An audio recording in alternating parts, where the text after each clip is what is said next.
Hebrews, Hebrews, Hebrews. This is our Prophets of Awakening. This is our Sabbath class, the 14th of August, 2021. Okay, we're gonna be talking about later on is the creation story from four different perspectives, from the Book of Enoch, Book of Jubilees, Book of Jasher, and Book of Adam and Eve. Like, share, and subscribe, and hit the notification button. And if you feel the need to support Prophets of Awakening, it'd be greatly appreciated. This is a nice non-Messianic channel, Tanakh and Torah. Tanakh is the Old Testament, and Torah is the first 5 books of the Bible. So shalom and welcome to everyone. We're going to do our moment of silence and our Sabbath prayer, and then go and do a Psalms, and then we're going to do a current event. Okay?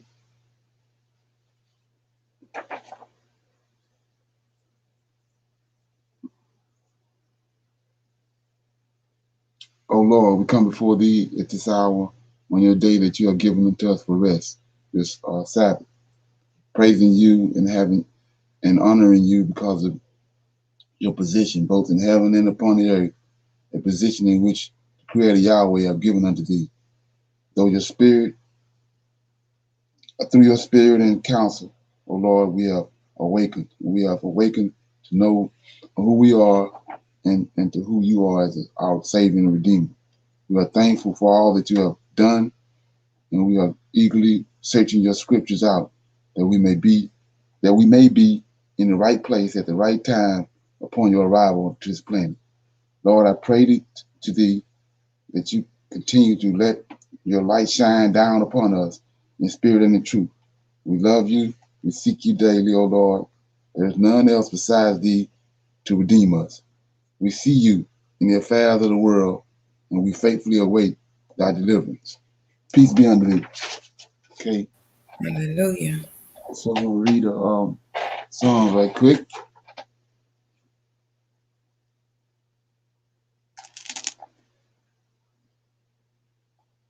I'm going to read Israel looks for God's help. This is Psalm 108.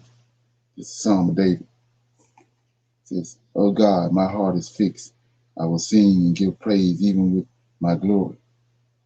Awake, pastry and harp, and myself I will awake early. I will praise thee, O Lord, among the people. I will sing praises unto thee among the nations. For thy mercy is great above the heavens, and thy truth reaches unto the clouds.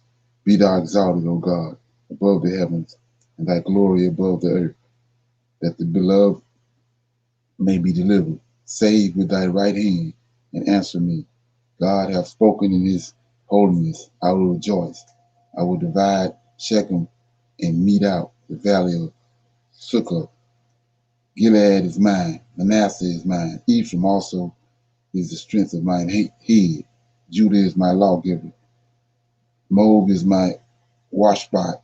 Over Edom will I cast out my shoe. Over Philistine will I triumph. Who will bring me into the strong city?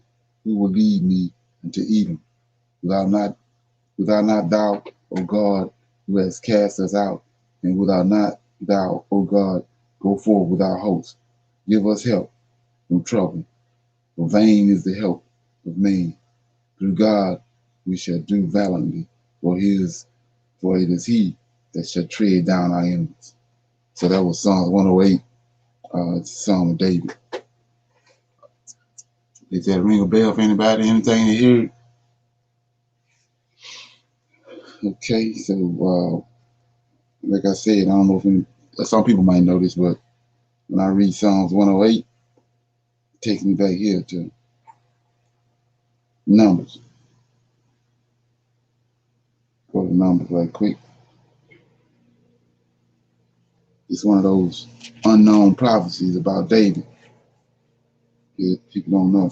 It's Numbers 24.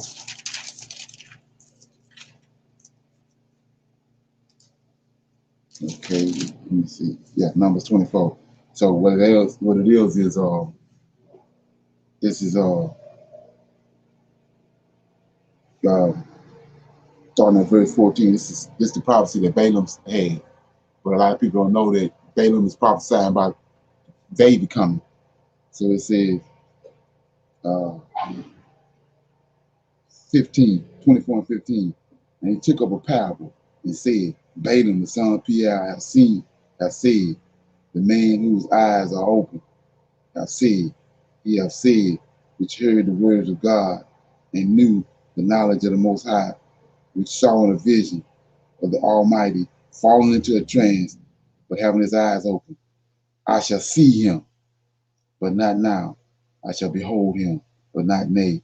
There shall come a star out of Jacob, and a scepter shall rise out of Israel, and shall smite the corners of Moab, and destroy all the children of Sheol. And Edom shall be a possession. Seir also shall be a possession for his enemies, and Israel shall do valiantly. Out of Jacob shall come he that shall have dominion, and shall destroy him that remaineth of the city. So we see right there when you read that, you can go back and do it on your own time. You see rightly dividing it, that's David. Let me go back and show it to you. So it says, they tell you that this is another one of those prophecies they stole and put it on JC. So it says 17, I shall see him, but not now. I shall behold him, but not nay. They're saying it's JC, right? There shall come a star out of Jacob. See that? Which is cool. It's good right up to that point. But it says, a scepter shall rise out of Israel. That's the kingship. And shall smite the corners of Moab. See that?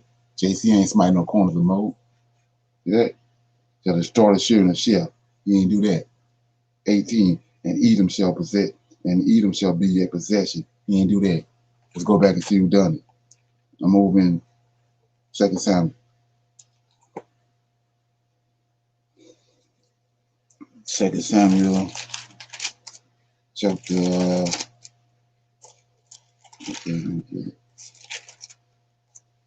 okay, I told you in chapter 7 when the Lord made a covenant with David and how that he told him down here, he sent Nathan in chapter 7 verse 11.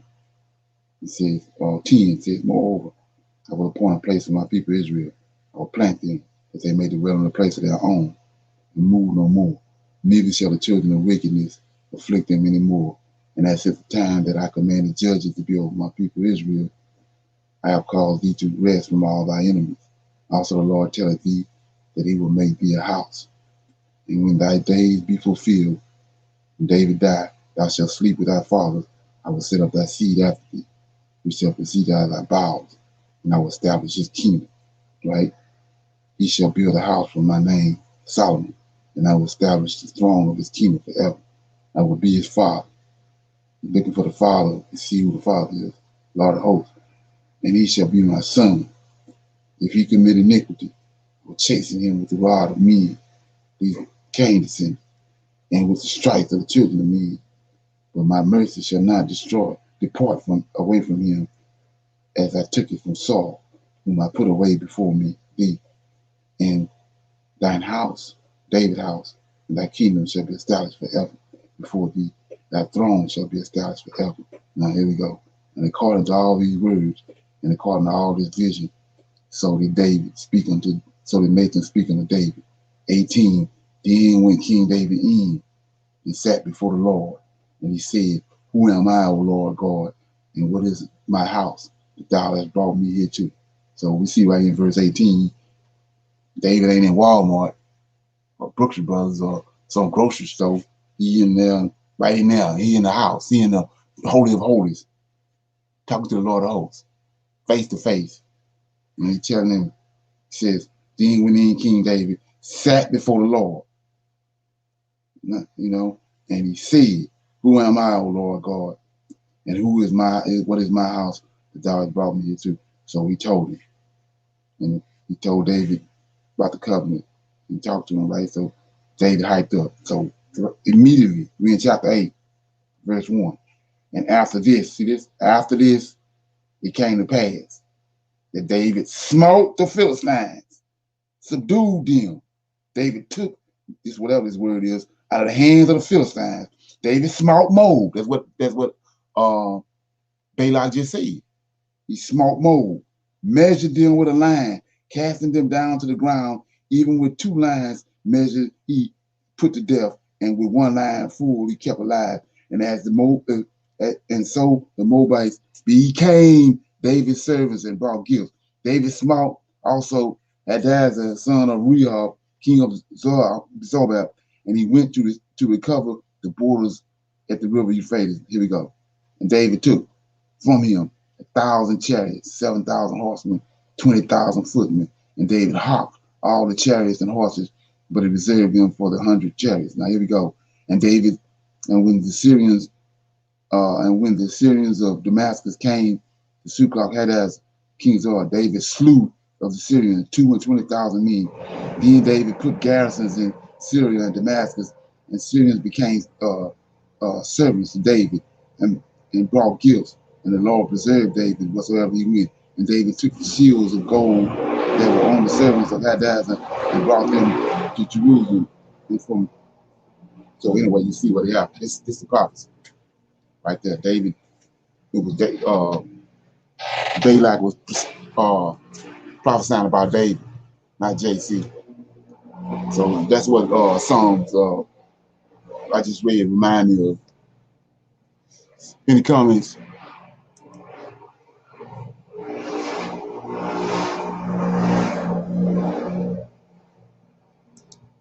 No comments? Okay, so we're gonna go to current events.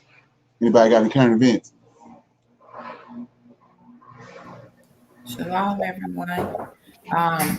Haiti was hit by a 7.2 magnitude earthquake, and they're predicting that a tsunami is going to come next.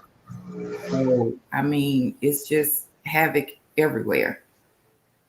That was one thing Haiti did not need, but yeah, and then Grace is headed for Florida, so the storms are out there. Right. Right. Okay. Yeah, they got one. They got a storm coming up in the Gulf. Last time I had checked.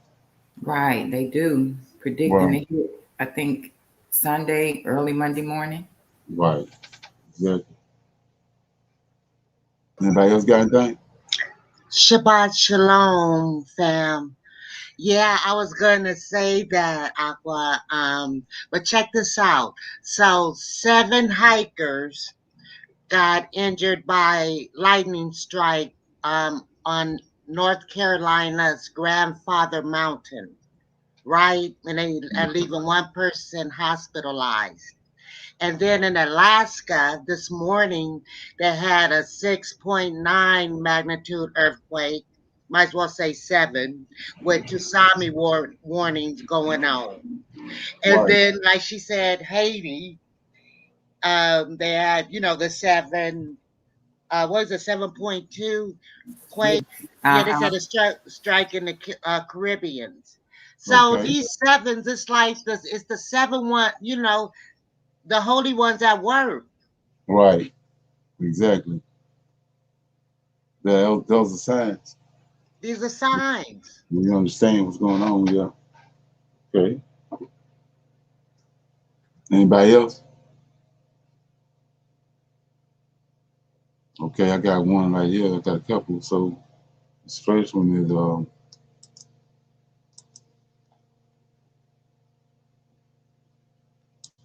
let me get it.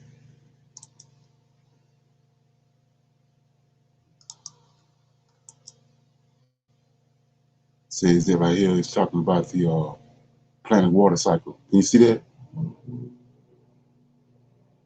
Can y'all see that? Yes. It says the planet's water cycle is changing rapidly. Here's what it means for us.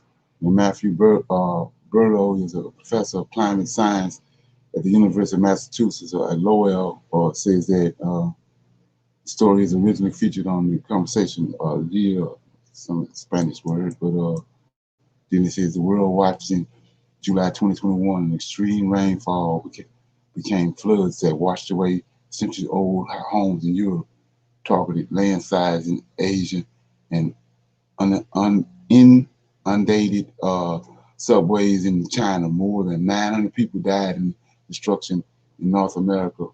The West was battling fires amid an intense drought. that is affecting water and power supply. So you notice right here, all these people is these are they dealing with our captivity. They are oppressors. See that? North America, that's where we at. Asia got landslides going on in Europe. So it says water-related hazards can be exceptionally destructive and impacts of climate change on the stream water-related events like these extremely increasingly evident. Yeah, so where they throw it off at is they don't know that it's a creator and a lot of hosts that control the weather and all that. They ruling them out. Okay, they coming. Okay, got one more. It's an exciting time. Yeah, it is. For real, for real. Right.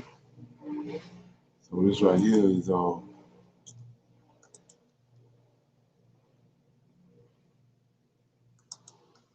you know, Bill Cosby just got out, right? So he just got out, but they didn't jump right back on his case. It says a lawsuit accusing Bill Cosby of sexual assaulting a teen girl at Playboy Mansion to move forward. Judge, he just got out. It said Judith Hale sexual battery civil case against Bill Cosby finally has a trial date after nearly 7 years, right? I mean, why they didn't add all this to the other case? All of a sudden now they got another case. It says Los Angeles County Judge Friday said the case should go before the jury on April 18th as he kicked the aging lawsuit back into a gear after it was put on hold by the Pennsylvania criminal case. So you notice how they do with black men, you know what I'm saying? With you know, OJ had got, you know, Johnny Cochran, and Johnny Cochran shocked the world and got him off. Then they came right back with another case. They ain't stopped until they found him. They dug up something to send him to jail. You know, and the same thing right here. You know, this is what they do. Even though they diabolical, but still we see how this system just is relentless when it comes to black men. Okay, this is a woman right here. See that neck on her? Really? Yeah. Whoa. That looks like a snake. Ain't it? Right. That's what nobody ain't paying attention to. So what he did was he raped the lizard. Yes. That's a man. Look at that neck. Well, And Yeah, look at the jawline. nobody cares pay attention to that. Right. Right. that probably one of them MK Ultras. Right. Mm. Nobody's looking at that. No, they ain't paying no attention to it. Like I said, you got to go back to E.T. You know, they think they just created that character out of nowhere, but that's how it's, you know, when the Most High talk about serpentine beings, that's how they had. They had a long neck, like Nodden. And Tutankhamun had long necks. Yeah, it was a particular race of giants that was down there. You know, it was connected to the Philistines. They called them the Raphaim. They had long necks, and they don't have nothing to do with the human race. That's why Yahweh said, "Don't intermingle with them." He told us, right, marry, you know, intermarry amongst yourselves. Don't marry, you're gonna bring all this stuff into your race. Now you got Negroes like that. Anyway, you know, so then you wonder why when he prophesied about Isaiah 44, 1 through 5, he's gonna pour his spirit out. Now you see people ain't, you know, he pouring his spirit out, but they ain't responding. They all just ain't where you think they from. Yeah. Okay.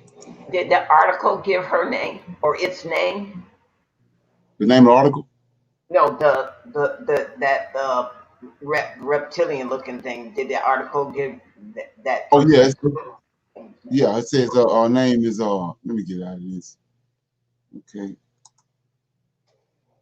It says let me go back up there. It was Huth was her last name. Oh, no first name though. Yeah, she had a first name. I can't bring it up right now, but it was Okay. No problem. But it was Huth was her last name. Okay, thank you. It sound like a Israeli name to me. Okay, so let me see. Okay.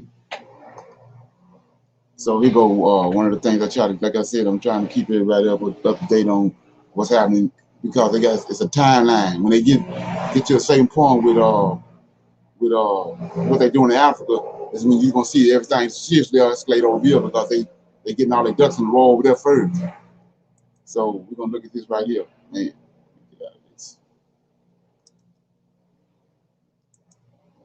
it's like about Africa. Okay, here we go. Nigeria. And I have to explain to you that in Nigeria is Ephraim. That's why the Nigerians and the African Americans can't get along. Ephraim and Judah got a problem with each other. Here we go. 10 completed projects in Nigeria that you should know, starting with number 10, Anambra State Airport. Governor Willie Obiano launched the Can you see that? Yes. Yes. Okay. Temporary Cargo Airport project on April 11, 2017. The Airport City project is developed on a 1,500-acre site and will feature 2 runways, an aviation fuel facility, aircraft maintenance facility, airport hotel, business park, and international convention center. Being the newest airport in Nigeria, Anambra International, of course, now has the most cutting-edge technology in airport management currently available. Being based in Umueri, it is striking distance from active ONG sites, the River Niger, and many surrounding states. Air Peace operated a test flight, the first operation at the new airport, causing a commercial aircraft. The airport will feature a 5,700-meter runway with facilities to handle domestic and international services. The project, which generated 1,200 direct and 3,600 indirect jobs. The project is estimated to cost more than $2 billion and was developed through a partnership between the Anambra State government, Orient Petroleum Resources, and Elite International Investments. Coming up on number 9 is Abuja Kaduna Rail Line. Kaduna Rail Line is one of the first standard gauge railroad modernization projects undertaken in Nigeria, the most populous country in Africa. The standard gauge line connects federal capital city Abuja with its commercial capital. So we see how this rises, and we see how America falls. Kaduna, enabling faster movement of goods and people between the two cities. The construction of the Kaduna Rail Line was started in February of 2011 and completed in December of 2014 with China's support. Nigerian president officially inaugurated the line for commercial services in July 2016. China's civil and engineering construction company, which is also constructing the Lagos Rail mass transit system in Nigeria, built the line for the Nigerian federal government. The project employed approximately 4,000 people and is expected to create more than 5,000 additional jobs during operation. Lagos Ibadan Standard Gauge. The Lagos Ibadan is a double-track standard gauge rail, the first of its kind in the West African subregion. It runs from Nigeria's economic hub and most populous city, Lagos, to Ibadan, the capital of Oyo State, with a total of 10 stations interspersed. With trains operating at a maximum speed of 150 kilometers per hour, the infrastructure cut the travel time between the two cities to 2 hours, according to the Channel's Civil and Engineering Construction Company. In 2017, when the project kickstarted, it was divided into phases. First was from Ebute Metta to Iju Eshaga Station, then from Agbado to Abeokuta, and from Abeokuta to Ibadan. With this delineation, it was easy for the minister, alongside other stakeholders, embarked on the monthly inspection of the project, traversing the length and breadth of Lagos Ibadan. The Godswill Akpabio International Stadium, formerly Akwa Ibom International Stadium, is an all-seater national sports stadium located in Uyo, the state capital of Akwa Ibom. The stadium serves as a home to the Nigerian Super Eagles, as well as a center for various social, cultural, and religious events. The contract for the construction of the Akwa Ibom International Stadium complex in Games Village was awarded in 2012 to Julius Berger and was completed in 2014. The 30,000-seater, ultra-modern, multi-purpose completed sports complex was modeled after Allianz Arena. Modern elegance and technical sophistication for 30,000 spectators. The multi-purpose arena in the capital of Nigeria's Akwa Ibom state was designed by Julius Berger as a venue for unique sporting events. It fulfills FIFA standards for World Cup qualifying matches and the IAAF's requirements for events on a national scale. The stadium represents the first part of the Uyo Sports Park project development. At number 6 is the Lagos Water Transport System. Water transportation is an integral component of the development of Lagos' intermodal transport system. The physical environment of Lagos is well suited to accommodate water transport, as about 70% of Lagos is composed of lagoons and waterways. The main water bodies in Lagos state are the Lagos Lagoon, Ulage Lagoon, Porto Novo Creek, Badagry Creeks, and the Atlantic Ocean. Water transport is one of the most advantageous transport modes, having the least impact on the environment, the lowest cost for city transport, enormous capacity reserves, and the least energy consumption. The environment. Okay, that's I'm showing you how, it's a hidden hand behind these illuminized bankers. They're doing this.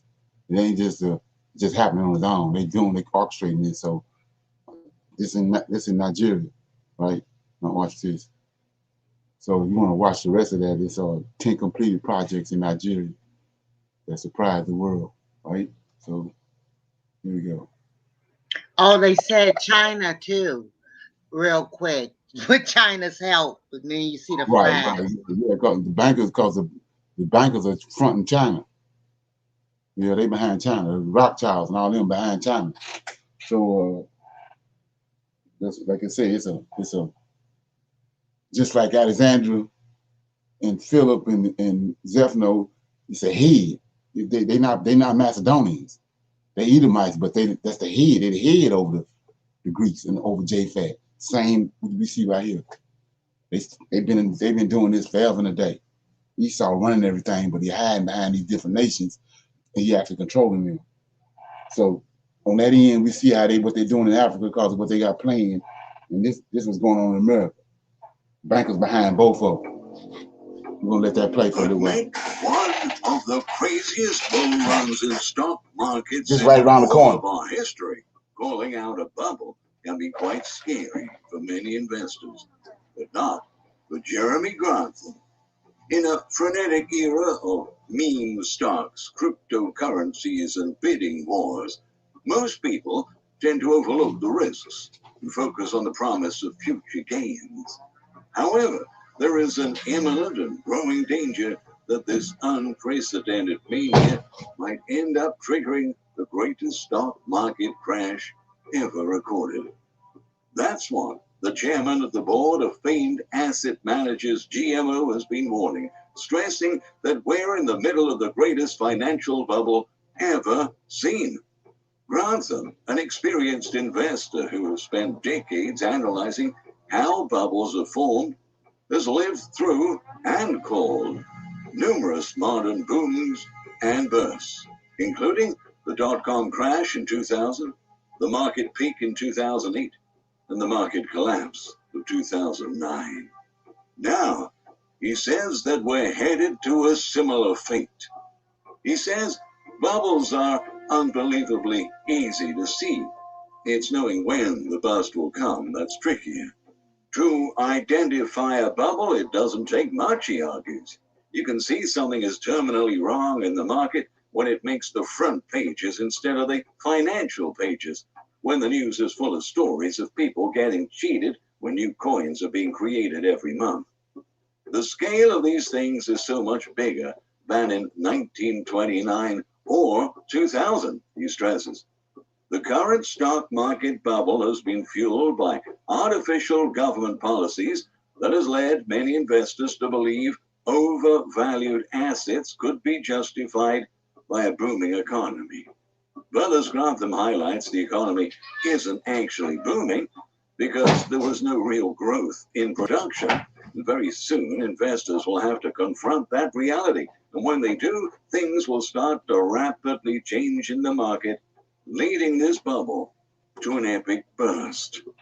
Markets peak when you are as happy as you can get, and a near perfect economy is extrapolated into the indefinite future. But around the corner are lurking serious issues like interest rates, inflation, labor, and commodity prices, says the legendary investor. All of those are beginning to look less optimistic than they did just a week or two. So the previous video, and when you look at it with the right lens, it's banker related. It's all behind bankers doing it. And same right here. What we looking at right here. I'm gonna let a little more of this play, but it's all bankers. It's all bankers related. Okay. What pricks the bubble could be a virus problem, it could be an inflation problem, or it could be the most important category of all, which is everything else that is unexpected. One of 20 different things that you haven't even thought of will just come out of the woodwork, and you had no idea it was even there, he explains. Grantham believes that the next stock market crash. Yeah, so people looking at that and they thinking that, all these events are they're not related. They just happenstance happen on their own, but it's a hidden hand behind it, orchestrating the whole thing. Brother Leonard. Okay. Wealth of. Go ahead. Remember that movie with Eddie Murphy and the two bankers? Yeah, Trading Places. Yeah, that's what it reminds me of. Right, exactly. Yeah, they did. They made it like it was a comedy, but there was hardcore evidence in there. Exactly. They was telling us straight up what's going down. Right, and how they manipulate everything. Yeah, ain't that something? So with that being said, I'm gonna play this right here. This is your plumb line right here. I mean, so you keep your eyes on this. I try to check on it every other week or so. So here we go. They had the America was doomed when they destroyed the World Trade Center, because that was our symbol of commerce right there. But here we go. We got a new city of commerce right here. This is the Plum Line. When they finish this.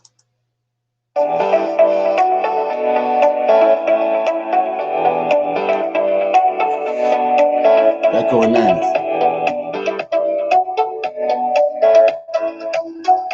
Other side of Atlantis.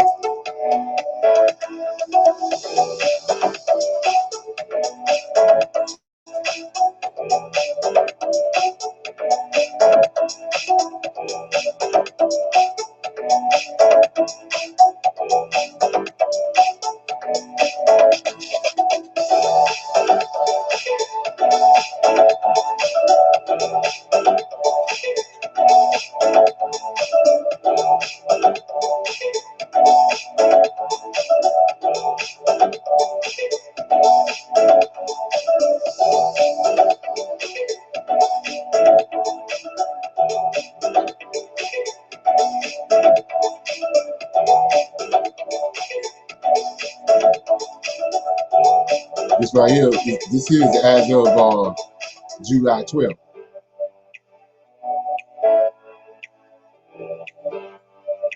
When it come online, you're gonna see some stuff.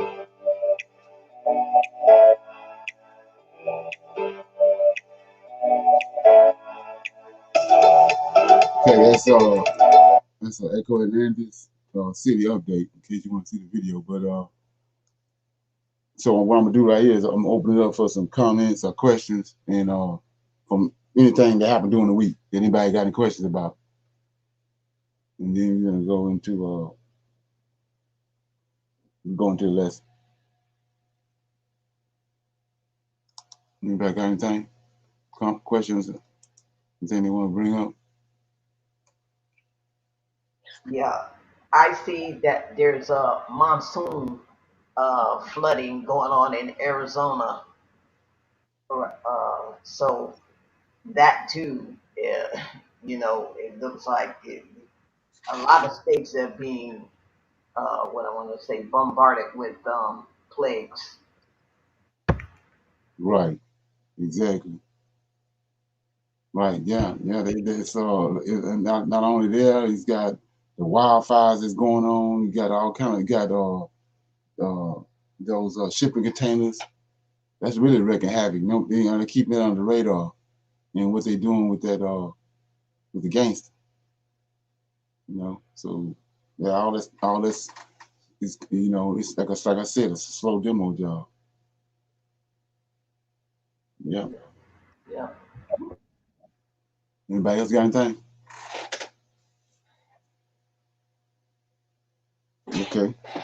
Everybody good. So what I'm getting ready to do now is I'm just reading, and anybody spot anything, just bring it out. This I'm dealing with the creation story from four different angles. How you take all that stuff and you write and divide it and you come up with your conclusion.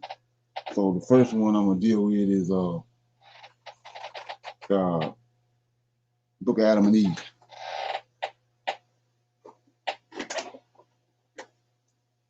Yeah, I know some people don't deal with that because it ain't registered yet. So I'm in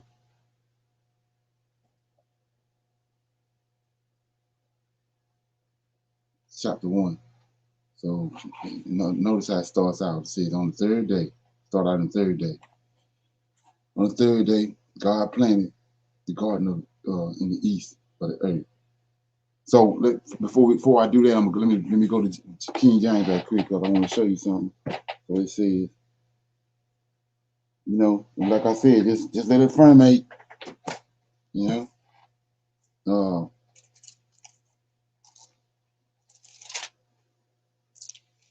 Genesis in the King James, verse 1 and 2. In the beginning, God created the heavens and the earth, right? And the earth was without form and void. Darkness was upon the face of the deep, and the Spirit of God moved upon the face of the waters. So what we not really doing is not really understanding about it is, I think it's 97% of our body is made out of water. So in this planet is totally different than anywhere else, and it's because of the water. And we know he used the water to uh it's a destructive force, but he tells those seven angels that he's gonna bring a deluge to cleanse the earth. So the water was a cleansing factor.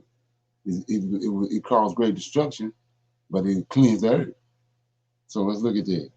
I'm back in the book of Adam and Eve. So it's like a downplay on the water. And another thing that always stuck with me, I watched this video where this guy was saying that they can't figure out why these UFOs are able to do the stuff they're doing, and the technology they have. Well, this lady was, I think it was in Florida somewhere. She stayed on the waterfront, and she said she got up one morning and came to her window and looked outside. It was a spaceship UFO hovering over the water, and said it was taking in water.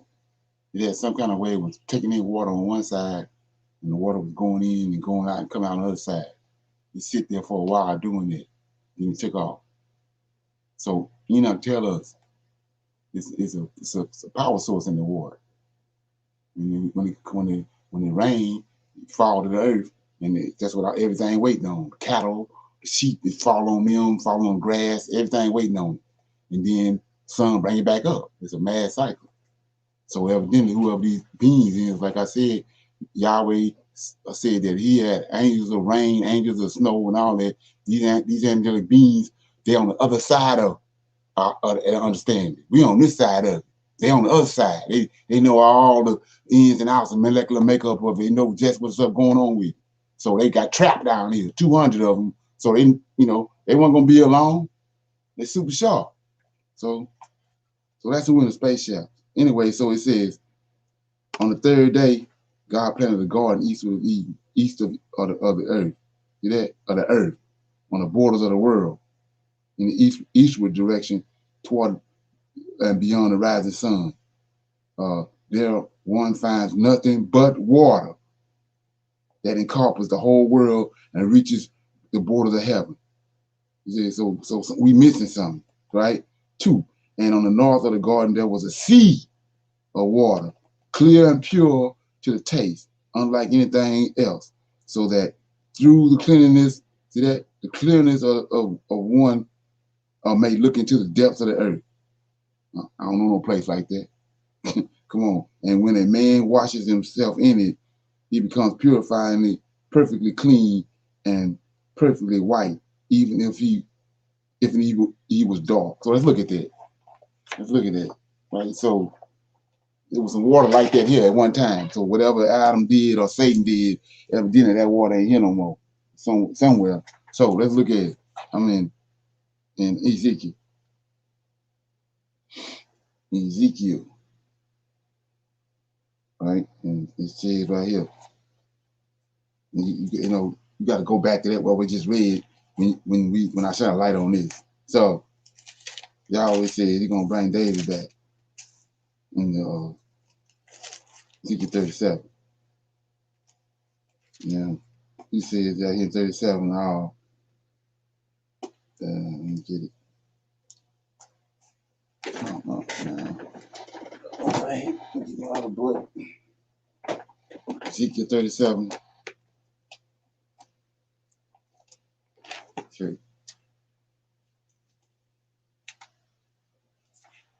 Ezekiel 37 says, starting at verse 21, and say unto them, thus saith the Lord God, behold, I will take the children of Israel from among the heathen. That's where we at right now, whether they be gone. And I will gather them on every side and bring them into their own land. And I will make them one nation in the land upon the mountains of Israel. One king shall be king over them all, and there shall be no more 2 nations. Neither shall they be divided into 2 kingdoms any more at all. Neither shall they defile themselves anymore. Look at this. Neither shall they defile themselves anymore with their idols, nor with their detestable things, nor with any of their transgression. But I will save them out of their dwelling places wherein they are sinned, and I will cleanse them. See that? So we ain't got no idea what he's talking about. All we can do is concoct what the Gentiles are told.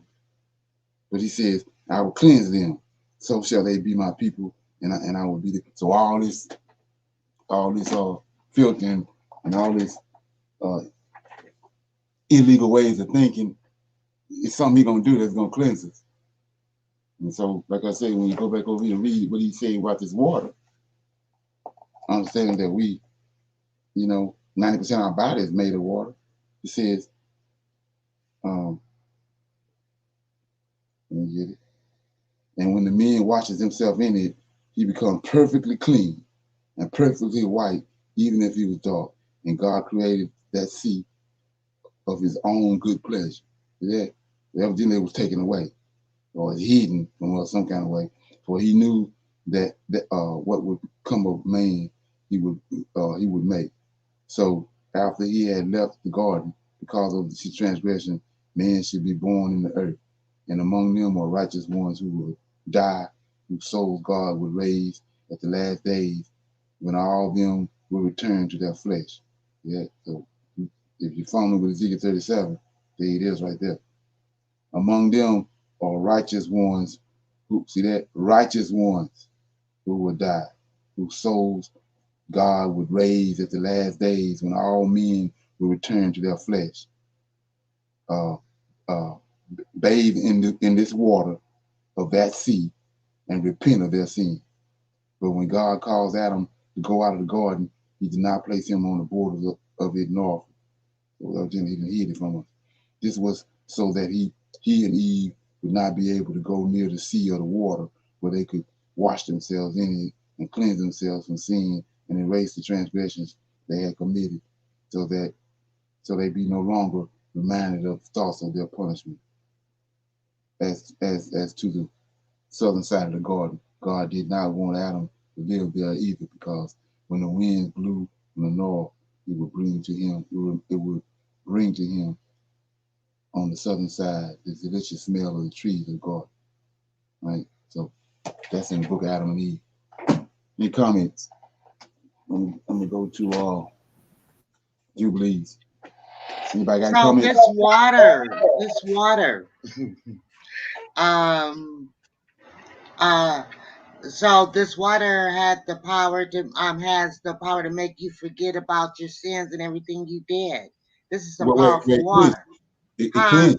It cleans you. Right. It cleans you. So what you have to do, what you do with that is, I don't know if everybody's familiar with it, but the Lord of hosts told Jeremiah he knew him before he was in his mother's womb, right? Right. Okay. So, but Jeremiah ain't know him. So what's it tell you? He did something to Jeremiah. Jeremiah don't remember who he was, but he told Jeremiah he knowed him. We just saw David talk to Nathan, and then David walked from talking to Nathan, walked right in and talking to the Lord of hosts. So somebody lying somewhere. So anyway, he told Jeremiah, I knowed you before you was in your mom's womb. He was talking, conversing with him, dealing with him. And then now he said, you don't know, Jeremiah don't know him, but he know Jeremiah. Come on. So anyway, something to think about. Okay. So I'm in Shalom. Yeah. I just wanted to make a comment in reference to the water. Really, the water is God's gift. It has power. And also it can destroy the enemies, and we see that all throughout the Bible. That water Right. is, it's very important. Right. Yeah. And that's being downgraded because, like I said, they fumbling with all this stuff. And these angels, they know all that. And like I said, the woman said, these things, these spacecrafts, is powered off of water. These angelic beings they're dealing with water. We sitting around digging all in the earth and trying to get cobalt and all this stuff. And they already know what time it is. That's why you ain't getting no emissions or nothing coming from it. They know all this stuff. Brother Leonard. Okay. But okay, so can we precept it with the living waters? The Lord of hosts being the living water? Oh yeah, you can. It's like I was saying before, they went in, got our scriptures, and they took all that and put it all on JC. But we see the being, that dealing with the water is Lord of hosts. He in the very beginning in chapter Genesis 1 and 2, he moving on top. He on top of the water. He walking on the water. Yahweh's up there in heavens of heavens, and he on the water. Then we see that in Daniel chapter 12. Uriel and Gabriel and Uriel on one bank and the other on the other bank, and he on the water. He's standing on the water. Right. He communing with them, and he's standing in the middle of the river, talking to them. Right, because the firmament above is water, right? Right. Yeah, vapor. So he's standing on the water. Right. Right. The water is important. Right. It's very important. Shalom. Can we also, because there's in there also that when we return back to the land, that we were going to forget our old lives, that we were going to forget, the way that we used to be. And we can say that comes also from being cleansed in this water, because it says you'll forget transgressions and the sins you committed. Right. Exactly. I mean, like I was saying before, we even they didn't denigrate it. The water ain't the same no more as it was. They didn't denigrate it because they didn't deal with the way these people, this hybrid that's on the planet, didn't deal to the earth. So the water that's another thing that's going on. Water ain't the same as it was. It's been denigrated. They weren't taking care. They're not taking care of it. That's what I was showing you the other day. He said that Cain, when he cursed Cain, he said he was going to be a vagabond, a fugitive and a vagabond upon the earth. Like I said before, they ain't Adam descendants ain't no fugitives and vagabond. That's two different origins. So you gotta rule out JC, because he done told you he came and died for everybody, but most I ain't dealing with everybody. That's a lie from the pits of hell. Yeah. I wonder if that's why they purposely pollute the water everywhere. right, everywhere. Everything they do, they make it their business to pollute the water because right, to me right. it says the spirit of God moved upon the face of the where is Deep, it? Yeah. So and I'm thinking that perhaps that's how the Lord of hosts, because he's the one that was doing it was his spirit, or he is the spirit that moved upon the face of the deep. So therefore, I'm wondering that's how he knows everybody before they were born, because their parents obviously are ingesting the water. So and his spirit is moving upon the water. At least it did back then, but you know, right. Yes, right. So they tampering they tampering with the water. yeah, Like I said, they got can't think of his name that is, but they put all this stuff in the water, and so why? But because the pineal gland is a star. We all have Right. stargates. We have stargates up in our brain. And those Mm. Shabbat pineal shalom. gland and that water. Yeah, go ahead. And also, what surrounds us when we're in our mother's wombs? Right, exactly. Yeah, so much power in the water. Right, and then the body that's a different type of water. The water that's around that kid when it's developing, it came through the body. The body then did something to it. It ain't the same water that you took in. Our system then did something to that water to make it where so it's something different going on.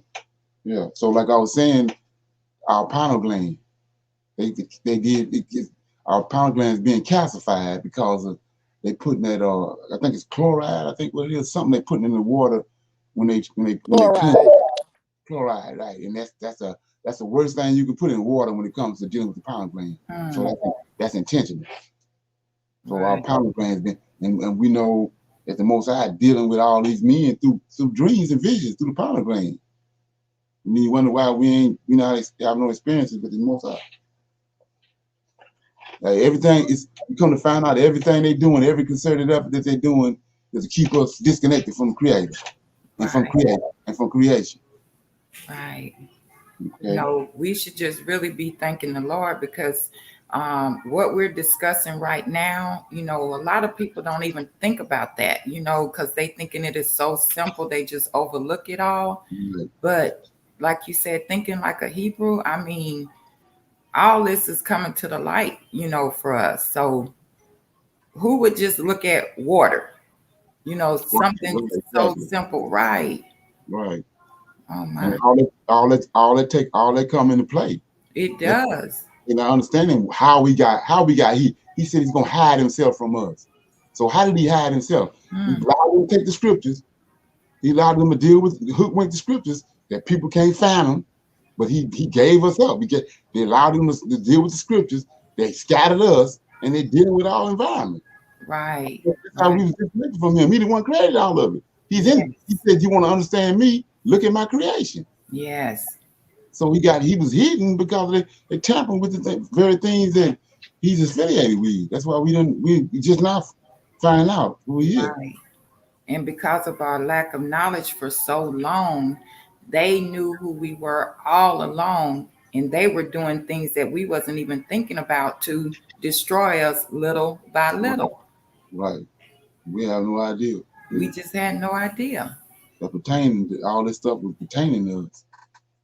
Like I said, can you imagine walking around and having a stargate in your head Mm, and then having a particle that came from heaven and don't know what's in there? right, Come on. my Lord. Thank you, Lord. Melanin and pineal gland. Mm, Yeah. Brother Leonard. Okay.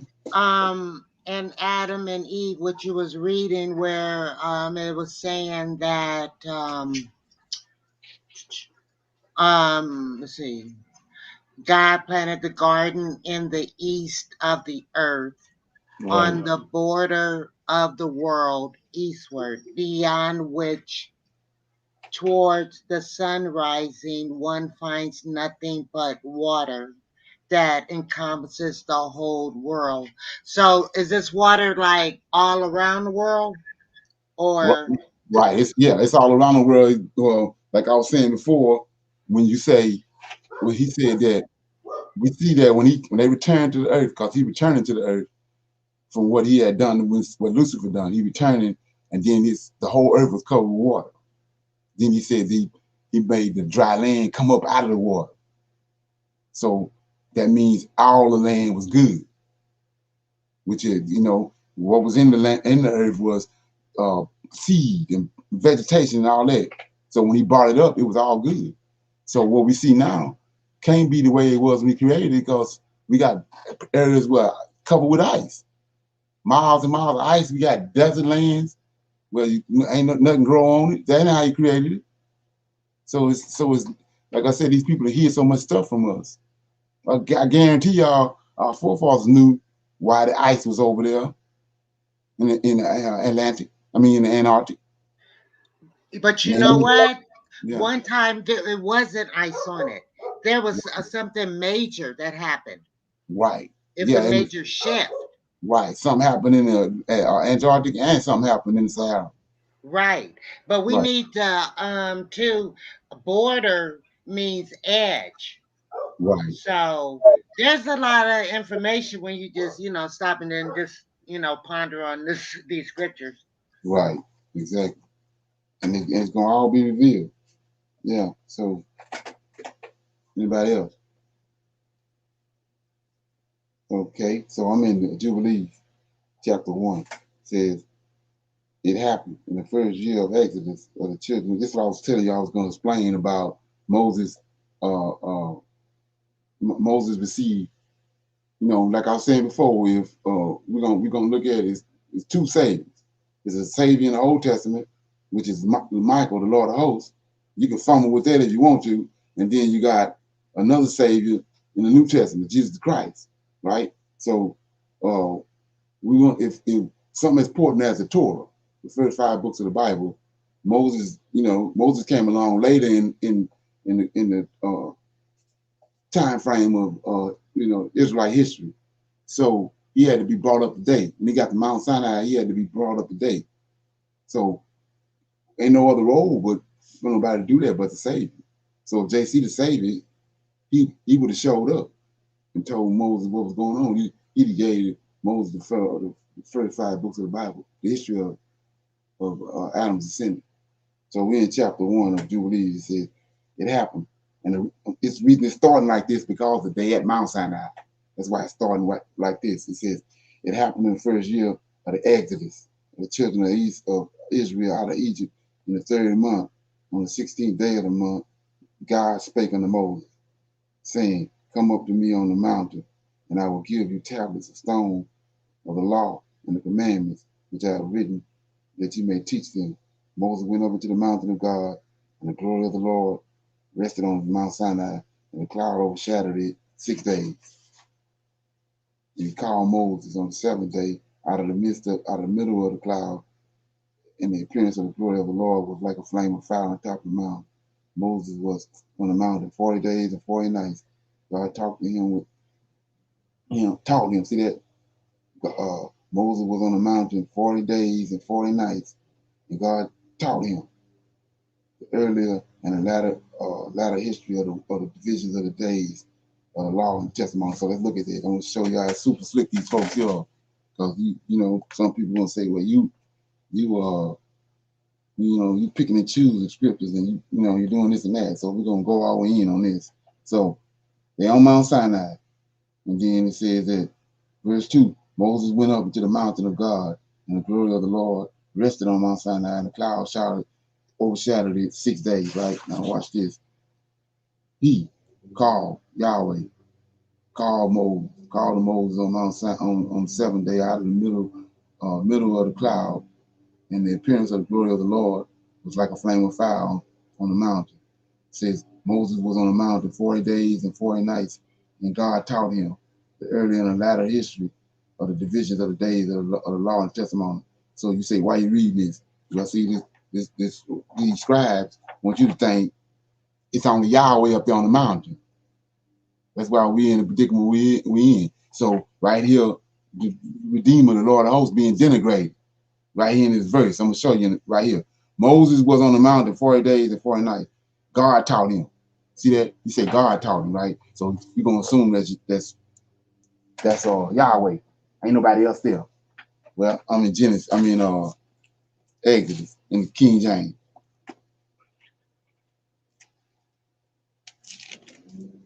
So all these, all this evidence and this information is just, it being compounded because of what you previously got. This is just gonna line up with that. So I mean, let me get it.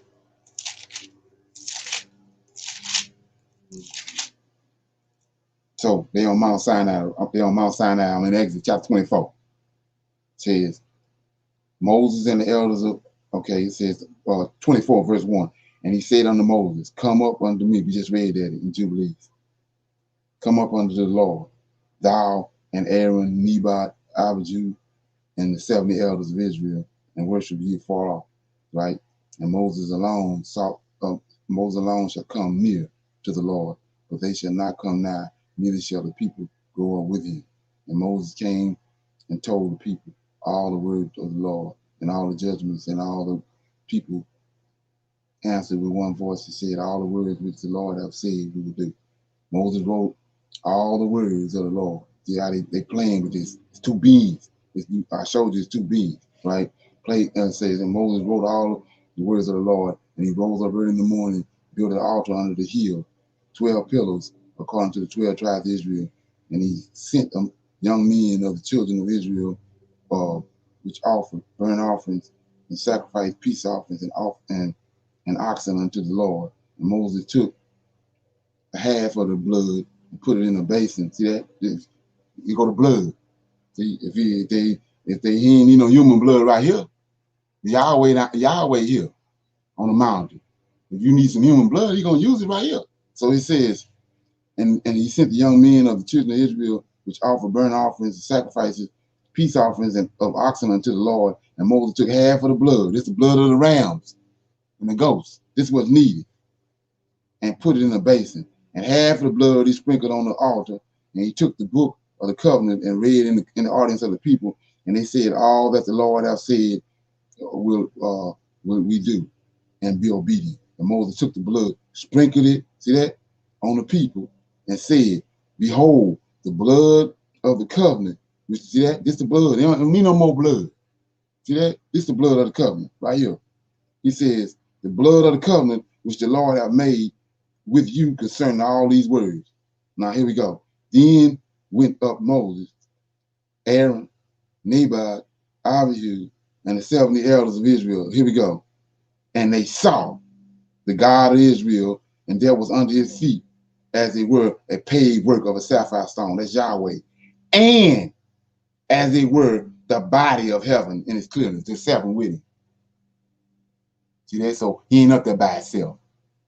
But these clowns and rewrote this and worded it away, got you thinking it's just one Yahweh up there. But they see Yahweh and the 70 elders. Same thing we dealt with last night that Nebuchadnezzar saw. So ain't nothing Shalom. Yeah, go ahead.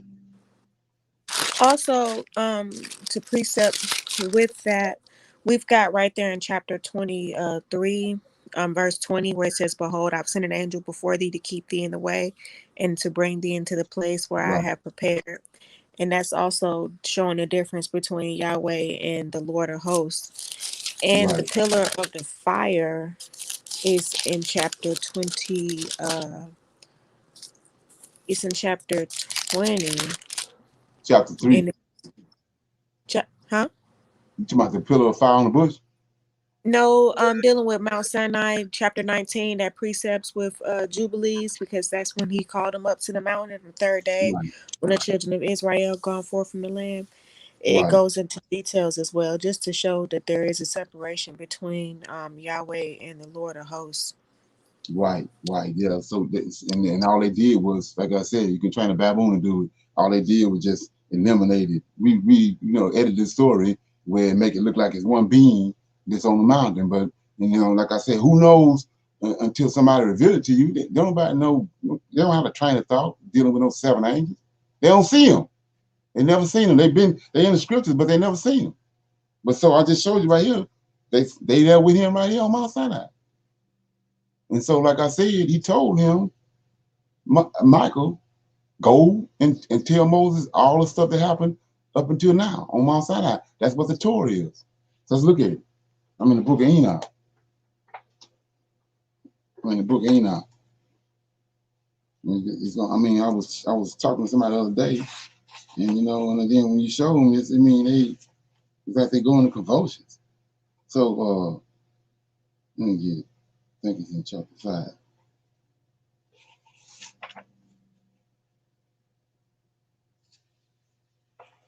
Is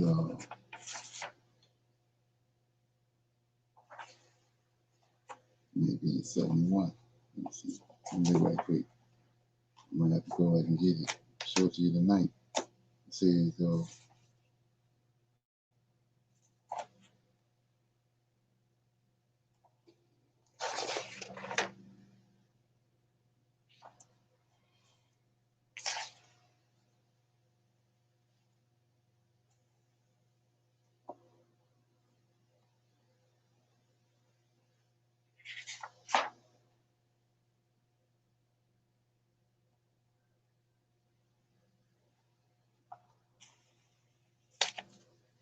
yeah, so I'm gonna look. I have to find it. So it says,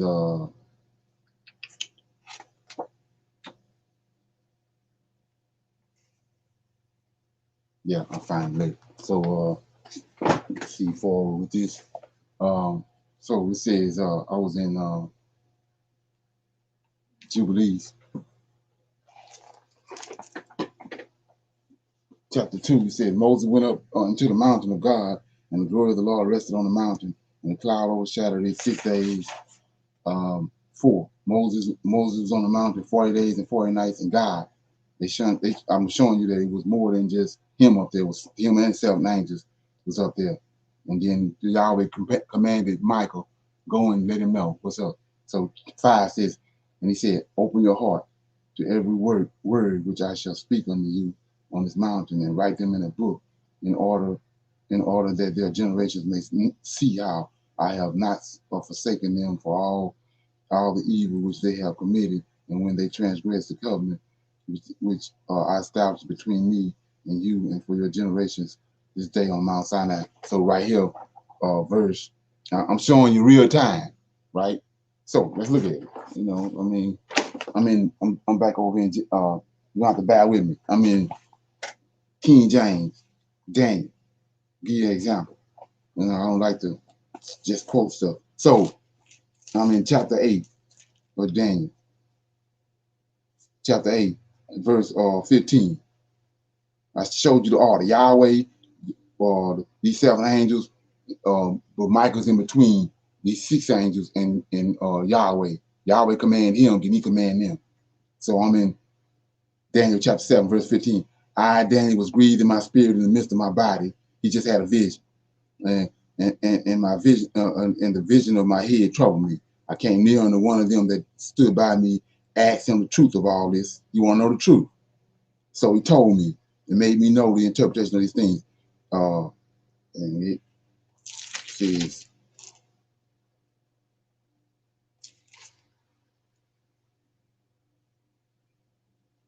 let me get it.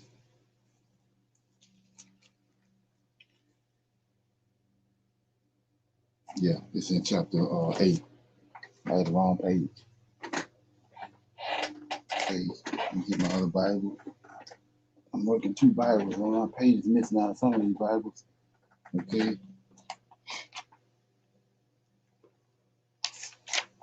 Daniel chapter 8.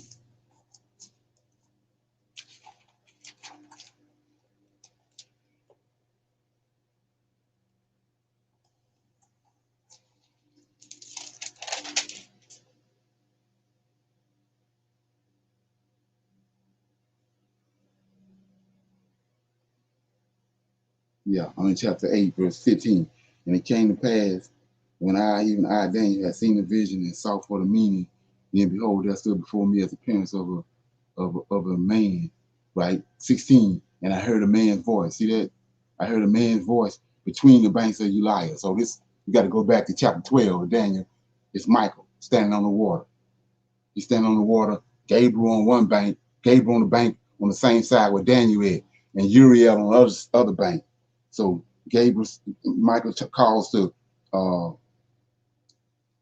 Gabriel. He says, and so saying, I heard a man's voice between the banks of Uli, which called and said to Gabriel, make this man understand the vision. So Michael commanding Gabriel to make him understand. So now we back in Mount Sinai. Yahweh there on the sapphire stone, the 7 angels there. Yahweh off the sapphire stone tell Michael, go and make Moses understand what happened from Adam to Mount Sinai. So here we go. It's the order. I'm showing you the order. So it says, verse 5, and he said, this is how they took Michael out. Verse 4 said, Moses Where was we at? I'm in Jubilees, chapter 1, verse 4. I just left from Daniel, chapter 8. Okay. Right. I showed you how Michael controlling Gabriel. Not Yahweh, Michael controlling Gabriel, but only Yahweh controlling Michael. So it says, verse 4 says, Moses was on the mountain, Yahweh and the 7 angels up there. Moses was on the mountain 40 days and 40 nights. And God, see, right there, they eliminated Michael. It says God taught him. So, but we know Yahweh told Michael, go tell him. So this Michael right here. Michael taught him the earlier and the latter histories of the divisions of the days and the law and the testimony. Michael said, open your heart. See that? To every word which I shall speak unto you. See, they eliminated, but with your stroke of 2 words, they didn't eliminate Michael out of the scriptures, out of the story. So it says, and he said, open your heart to every word which I shall speak unto you on this mountain. Write them in a book in order that their generations may see how I have not forsaken them for all the evil which they have committed when they transgressed the covenant which I have established between me and you for the generations of this day on Mount Sinai. So let's look at it. We're going to go right here. Like I said, real time. 5, he said, open your heart to every word which I shall speak unto you on this mountain. Write them in a book in order that their generations may see how I, see that, have not forsaken them for all the evil which they have committed when they transgressed the covenant which I established between me and you and their generation. So let's see who they established the covenant with. I'm in Genesis. I'm in Judges, chapter 2. Judges, chapter 2.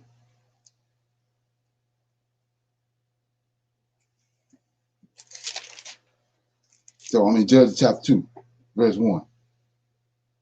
And the angel, out the gate, the angel of the Lord came up from Gilead to Beckham and said, I made you to go up out of Egypt. See that? This who brought him out of Egypt. I have brought you into the land which I swore unto your fathers, and I said I would never break my covenant with you. So as an angel got the covenant with him. So that place back over here, they on Mount Sinai, and he's telling them, giving them the Torah. It ain't Yahweh. It's this angel, same angel right here in Judges, that went and got them out of Egypt.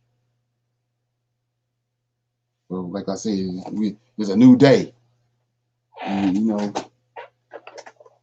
they're always raising up brothers that's going here and they ain't working no more.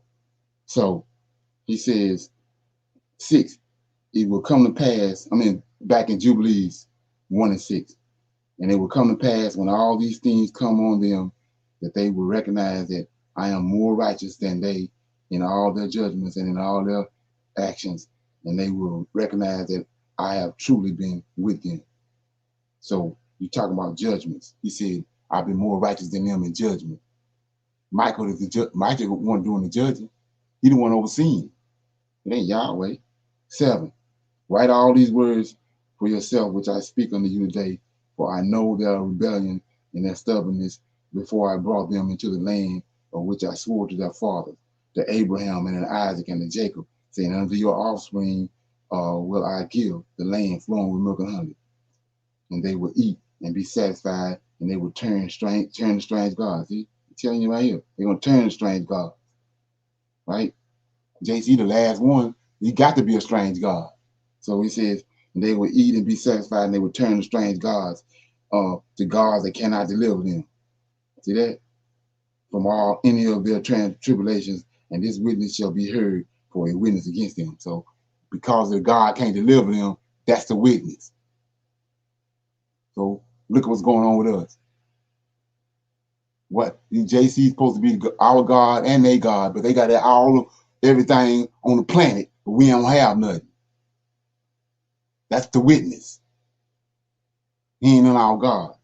9, they will forget all my commandments, even all that I command them, and they will walk in the ways of the Gentiles. See that?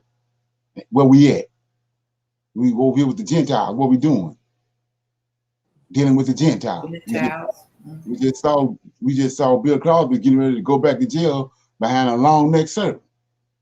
Okay, 10, many will perish and they will be taken captive and will fall into the hands of the enemy because they have forsaken my laws, my commandments, and the festivals of my covenant, and my Sabbaths, and my holy place, which I have made holy for myself in their presence, and my tabernacle, and my sanctuary, which I have made holy for myself in the midst of the land, that I should set my name on it, that it should be reside there.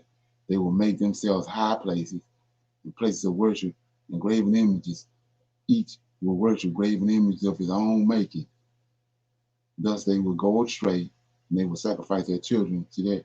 If we go to the devil, the human sacrifices. They will sacrifice their children to demons and to all errors their heart, or that their heart can work. And I will send witnesses to them that I may testify against them, but they will not hear. They will kill the witnesses. They will persecute those who seek the law, and they will abolish and change in the law so as to work evil before my eyes. So let's look at that. He said they're going to change the law. Okay, let's look at it. And Daniel telling us right out the gate. Like I say, we even fumbling with this. It says,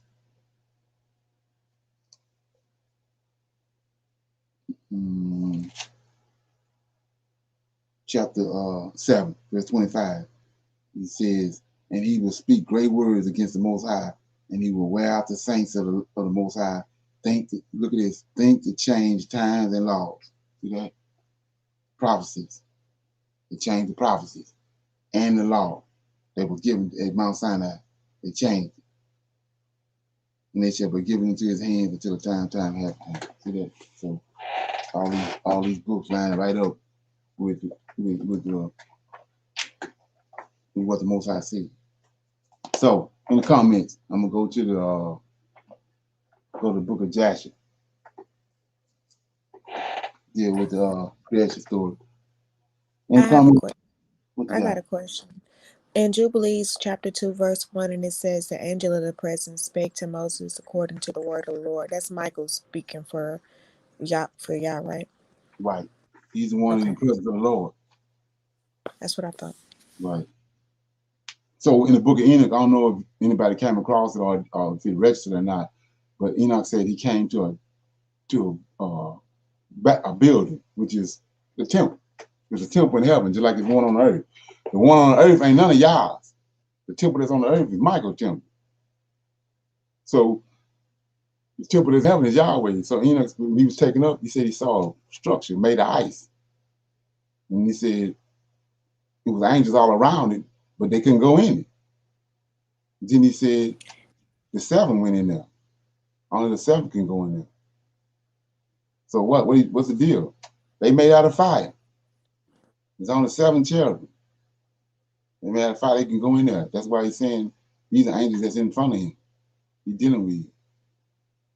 The rest of the angels are outside, all around it, hovering around it, but Enoch said they couldn't go in there. There was fire all around the door. And he said, 7, and he proceeded in and out of it. Okay. Shalom, are you dealing with chapter 14, verse 19, Enoch? What did it say? Right. it says, and the great glory sat thereon, and his raiment shone more brightly than the sun, and was whiter than any snow. And none of the angels could enter and could behold his face by reason of his magnificence and the That's glory, it. and no flesh. That's it. That's it. Okay. Right. Okay, so I'm in Jackson now. Anybody got anything else they want to bring out or question? Okay. So that's where the seraphim are up there, the Holy of Holies. Would that be this one or? Well, the seraphim is Michael, Gabriel, Raphael, and Uriel. That's what I mean. You know, you ever heard of Dante? Guy Dante, that he the one who concocted all these stuff that's supposed to be going on in hell, all the torches and all that. You know, these Gentiles. He said we just read where he said that the Gentiles are going to change and you know, obstruct everything. So let's look at it right here. I mean, I'm jumping all over the place, but I'm getting you scripture. So show you what I'm showing you what they done. So I'm in Enoch.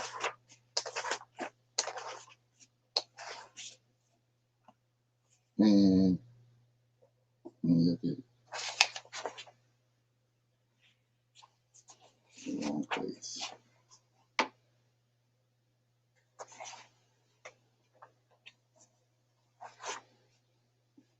Okay, I'm in Enoch chapter 9. This one, all the drummer after the angels came down and started sleeping with the women on the earth, and the chaos broke out on the earth. Then I'm in verse 9. You in Enoch 9. Anybody in Enoch 9? I'm there. Got it. It says, and then Michael 1, Uriel 2, Raphael 3, and Gabriel 4. Look down from heaven. They go to 4 seraphim right there. They didn't they skewed it. Then let's go to Ezekiel.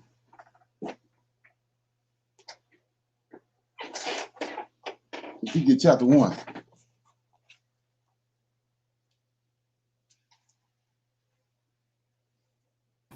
Okay, got it. Let me get it right quick. Okay. Ezekiel chapter 1 says,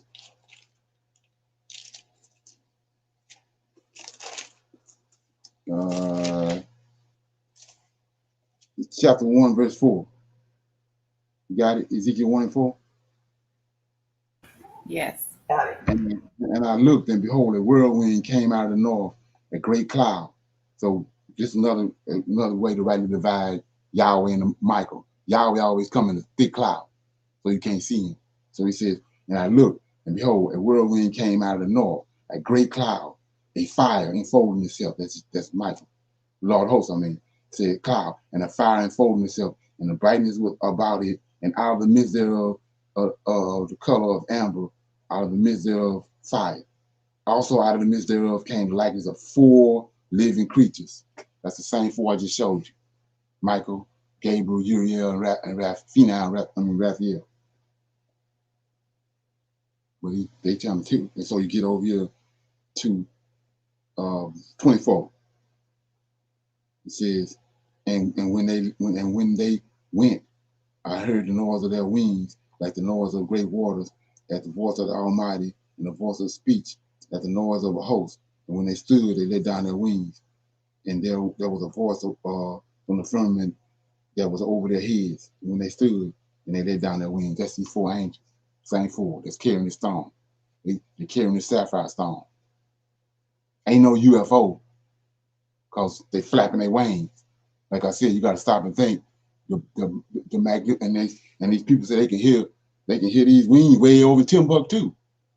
So you can imagine the power and the size they are. So how you gonna put a creature like that inside a UFO? You know, let that ferment.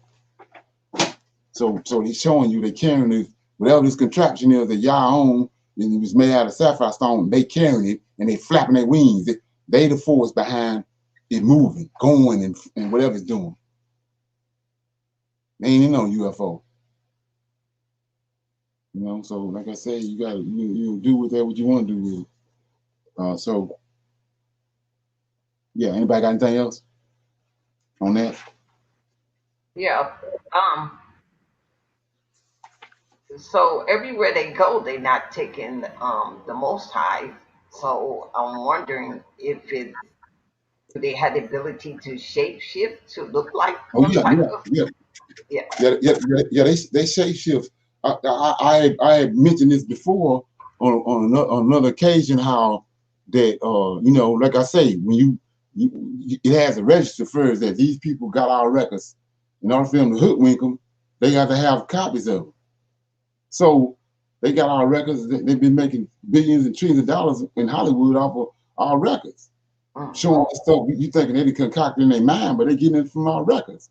So like I was saying, anybody watch the movie with the Alien and the Predator, the one when these people was parachuting when the movie came on, they was parachuting, falling out of the sky, and then they found out that they was on another planet, and that these predators had got them. They was all like special forces type people that was dangerous, and they got them and brought them and dropped them on this planet, and then they gonna come later and hunt them down, track them.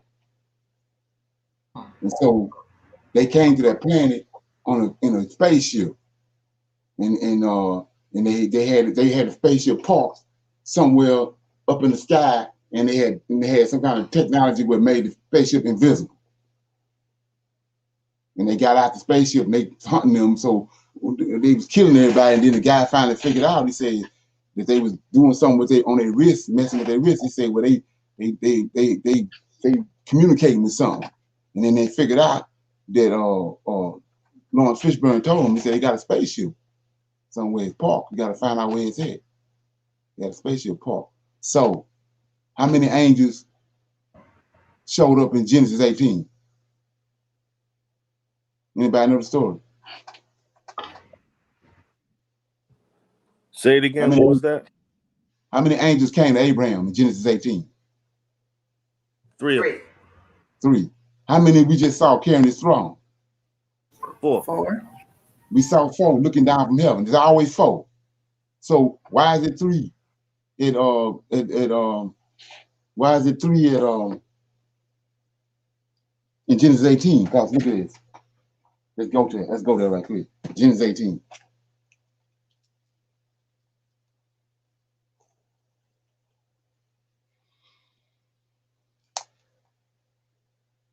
You got it?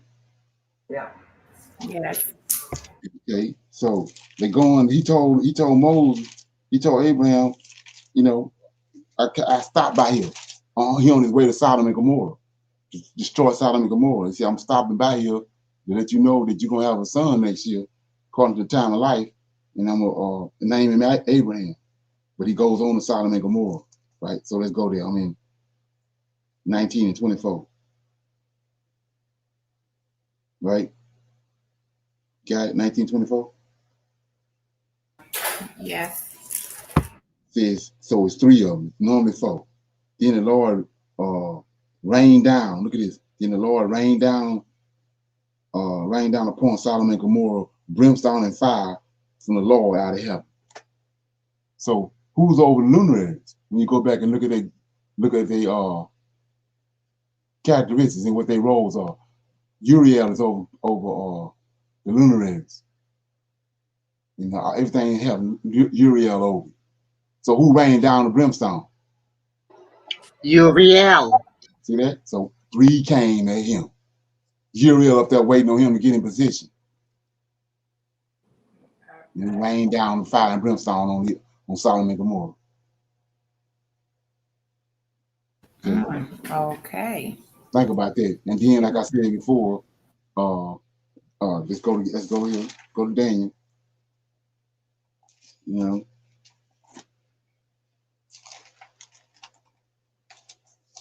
Like I say, this came to the UFO. So you go to chapter.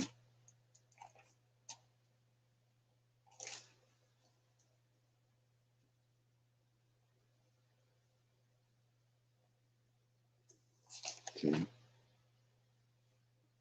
Let me get it. I'm in chapter 9. Daniel verse 20. Said Daniel had fasted for 21 days.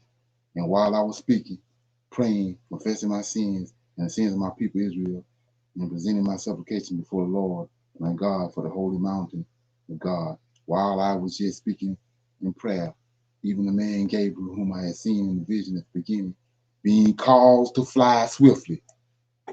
He ain't no UFO. I just told you, you got wings, you got 6 wings. Are you gonna, why would you put a being like that inside a flying craft? Come on. The astronauts, Buzz Aldrin said the reason why he didn't go back up there no more because he said he saw one of the beings. And he said one of his wings was, he said, looking across the expanse of space, you know, his wing was, one of his wings was huge. And that's why Who said that? Buzz Aldrin. Buzz Aldrin, you know, the guy that went, the astronaut. Okay. Yeah, he saw one. He encountered one. Showed himself to him, and he said he ain't been back up there since. He said, man, don't belong up there. He was scared. Oh yeah, he got spooked. That's what it is. Is he the one that said that they said don't come back? Right, exactly. And then, but that's just one of the stories. They consider a lot of it. But they don't want to, you know. And then, like I said, all that, none of that's pertaining to them. And they don't want the people that know who these angels pertaining to. They don't want them to know. They ain't pertaining to them. They vagabonds and you know, misfits and vagabonds. The most I ain't dealing with them. I mean, take it how you want. That's what he telling us in the scripture. So, yeah.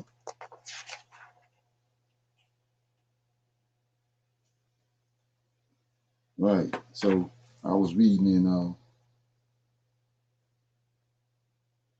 the creation story in Jubilee in Joshua. I mean, let me get it back where I was at. It says, and God said, let us make man in our image, after our likeness. And God created man in his own image. Now, here we go. I'm showing you all the lies and how they hoodwinked this thing. So it's Joshua. God said, this is how it started. God said, let us make man in our image, after our likeness. And God created man in his image. Who is that? What man is that? Lord of hosts. What man is that he created? When it says God said, let us The make man. Adam. 6 day. 6 day man, right? It says God said, let us make man in our image, after our likeness, and God created man in his image, right? Is anybody in Joshua? Yeah. Yeah. So now look at verse 2. And God formed man, so he making it look like them the same man. See that? How he jumped, he went from the created man, then he jumped to 2, like it's the same man. You see that? What Right. chapter is that? 1. Oh, okay. Thanks. So it says in verse 1, and God said, let us make man in our image after our likeness. God created man in his image. We know in King James, there's a whole nother man because he got some more verses. He says, and then he created man and woman. But right here it's got, and God said, let us make man in our image after our likeness, and God created man in his own image. Then he go to verse 2. God formed man. Now he jumped all the way to the man, to the 8th day man. Make it look like it's the same man. Say, and God formed man from the ground and blew into his nostrils the breath of life, and man became a soul endowed with speech. And the Lord God said, it is not good for man to be alone. See, look at that. When you understand the truth, look how crazy that is. It says, the Lord said, it is not good for man to be alone. I will make unto him a helpmeet. So he didn't flip that all, trick that all off. You already got a man with a woman, but he's trying to make you think the man in one is the same man, but now the man need a woman. But let's look at it. Because I mean, you know, we ain't got number time. So I'm in Genesis chapter 1.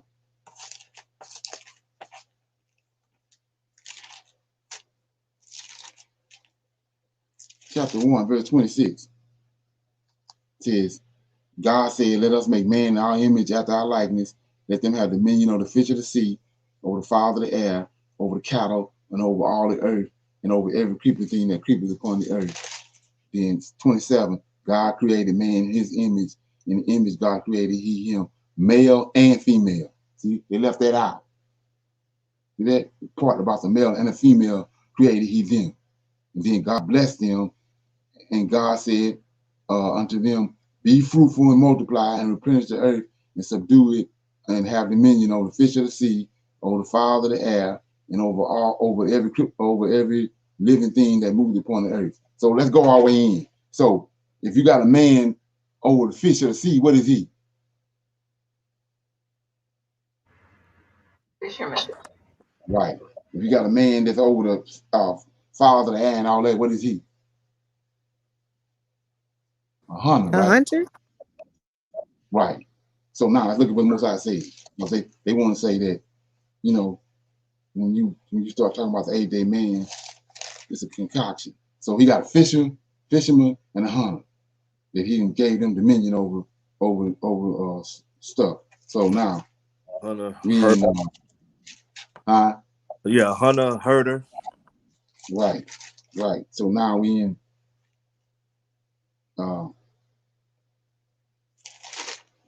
chapter 2, verse 5. Every plant of the field before it was in the earth, and every herb of the field before it grew, for the Lord God had not caused it to rain upon the earth, right? And there was not a man to till the ground. So why is he saying that? Because he got a fisherman and he got a hunter. Now he need a man to till the ground. So you can't you over here you throw. If you can't see that, there's something wrong. That's why he's saying that. He ain't just saying it just for the hell of it. He's saying that you need a man to till the ground. He got a fisherman, a hunter. He told you that over here. Now you need a man to till the ground. That's where Adam came in at. So what they do, brother, excuse me. So they merged both of them in Jubilees. Right. And that's what's in the seminaries and all that. Like I said before, the seminaries, the church system, and all that. That's the beast system. Who set it up? Constantine. Constantine set it up. It's over with. We at the end of all that. They got you thinking some beast system's gonna come in existence. No, they already did it. When Epiphany is the one jumped it off. When he ran the Israelites out, destroyed the holy people. And they went on the west coast of Africa. Jacob's trouble started right there. We at the end of Jacob's trouble. You know, Antichrist coming and all that. These clowns and tricked off the book and got you thinking all this stuff finna happen. Because when they concocted JC, they had to extend the story on out that he coming back and all that. But originally they concocted him because Constantine needed a god. He needed a religion for the Holy Roman Empire. The beast that would see the womb in the head. But yet it lived because Constantine brought it back to life with the Holy Roman Empire. Once he subdued those other 3 kings and he became the sole ruler, he revived the Roman Empire, but he made it the Holy Roman Empire. How did he make it holy? He got our holy records. That's how JC came into existence. So we had to go back and hoodwink all this. And a lie about Gentiles being brought in. So that's what you have to understand when you have to be just as apt on what these clowns did in the New Testament in order to rightly divide what they're doing in the Old Testament. Like I said, they tell you that's JC in Genesis 18. When Abraham rejoiced, JC tell them in Matthew, the day when Abraham met me, he rejoiced. Well, he rejoiced when he met the Lord of hosts. In Genesis 18, ain't none of him. But you won't understand that unless you understand what they didn't say it in the New Testament. Yeah. So I'm showing you right here, they didn't totally wiped out the 6-day man and merged it all together, making it look like it's one man. It says, and then I'm gonna read a little more. And the Lord caused a deep sleep to fall upon Adam, See that? It don't make no sense when you understand what they're doing. It says, and the Lord caused a deep sleep to fall upon Adam, and he slept, and he took away one of his ribs, and he built up flesh upon it, and formed it, and brought it to Adam. And Adam woke from his sleep, and behold, the woman was standing before him. And he said, this is bone of my bone, and it shall be called woman, for it has been taken from man. And Adam called her name Eve, for she was the mother of all living. And God blessed them and called their names Adam and Eve in the day that he created them. See, that night he went back to the created man. And the Lord God said, be fruitful and multiply and fill the earth. And the Lord God took Adam and his wife, and he placed them in the Garden of Eden to dress it and to keep it. And he commanded them and said unto them, for every tree of the garden ye may eat, but the tree of the knowledge of the good and evil shall ye not eat, for in the day that ye eat thereof ye shall surely die. So see how they flipped it all around. So you say, who done all this? Well, you got Josephus. You know, Josephus was a literary genius, in case you don't know that. And that's who the Romans used. And then when you get to King James used Sir Francis Bacon. We already know he was a playwright. So Sir Francis Bacon and Shakespeare is the same person. That's who drafted the King James Bible was Sir Francis Bacon. Shakespeare, literary genius. Okay, so that's all they did. But like I said, when the Most High, when these latter days and the Most High pouring the Spirit out on the Israelites, that ain't working. It ain't working no more. It worked for a time, but it ain't working no more now. Okay. I noticed that you were talking about like the hunter and the fisherman, and so sheep herding must be something a little special because in Psalms 23 it says, "The Lord is my shepherd." Excuse me. Uh, so and then the word shepherd, is what's it defined as a tender of sheep. Yeah, let's look at it. Let's look at that. So he said you got a fisherman, a hunter, then he came and got Adam. Adam was a tiller of the ground, right? So where the sheep herder come in at? Let's look at it. So Cain and Abel, chapter 4. You got Genesis chapter 4? Yes. And Adam knew his wife, and she conceived and bore Cain. Cain and said, I have gotten a name from the Lord. And she again bore his brother Abel. Abel was a keeper of sheep. So then, where they found David at, the Messiah, what he was doing. Tended sheep. See that? There you go. Yeah. Okay. And it says Cain was a tiller of the ground. Right. So what did he do to Cain? What makes a tiller of the ground? That's what I was going to ask you. Melanin. Melanin is in all the animals, melanin in all the plants, and so he had one with the earth. So Cain originally came out as a tiller of the ground, but what did the Lord do? He took the melanin from him. That's the first white man. He took the melanin from him. That's why he said a vagabond and a hermit, you're gonna be in the earth. Because he took he said, let's look at it. Let me quote it. It seems to work better when you read it because it's like it registers. So yeah, I got a question because wasn't Cain the serpent seed? Right. So how would he have melanin? Because of Eve. Oh. Right. So it says right here, he's a mutation. He got part of both. So it says, so like I said, think about that. So they brain had. I was one of them. They had us brainwashed. We ain't looking at that. If JC was born of a woman, then he got human characteristics. Eliminate him from being God. He can't be no God, and he came through the womb of a woman. Come on, it's crazy.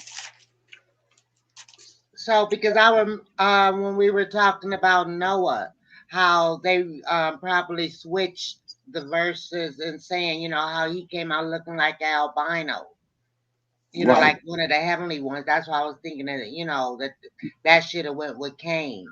right. So, do albino have Negro features? Yeah, they could have the Right. features. Yeah. They got the features, but still, he not fully. It's something else there. Like I'm saying about the neck. That neck ain't just jump out the blue. Something had to happen. There's some sexual intercourse with some other being or whatever for you to get there. You can't just we ain't just all of a sudden people got long necks. Come on. Just like I said about the Esau. He ain't just got red hair and red and hair all over just out the blue.